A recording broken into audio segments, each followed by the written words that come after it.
कराची में सब ही ईद की खुशियाँ मनाने में मसरूफ़ अमल हैं, तो कुछ लोग गुरबा को ईद में शामिल करके खल्क़े खुदा की खिदमत में मसरूफ़ हैं। औरंगी टाउन के पसमानदा इलाके मंसूर नगर में एक निजी वेलफेयर की जानिब से गरीब आबादी में ईद के तोहफ़े तकसीम किए जा रहे हैं। हम बात करते हैं डॉन न्यूज़ के रिपोर्टर आसिम खान से। आसिम, बताइएगा, इन लोगों को जब तोहफ़े दिए गए ईद के पुरमसरत मौके पर खुशी कैसी थी इनके चेहरों पर?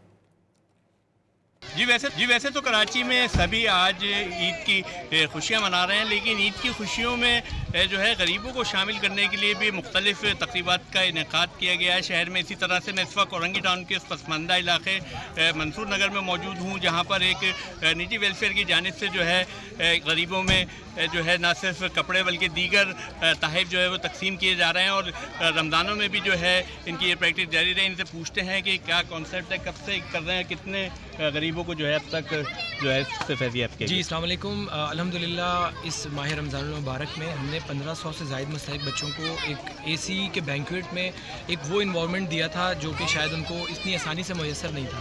तो उनको कपड़े, खिलौने, चप्पल, जूते, हर वो अशिया उनको फ़राहम की गई ताकि उनकी ईद की खुशियाँ दोबारा हो सके। लेकिन बहुत सारे ऐसे घर थे जब पहाड़ों पे हम टोकन तकसीम करने आए थे तो हम उनको कंप्लीट नहीं कर सके थे, क्योंकि औरंगी टाउन 40 लाख की आबादी है। तो आज तकरीबन हम जो है वो 250 के करीब बच्चों को उनकी ईद की शॉपिंग को यकीनी बना रहे हैं।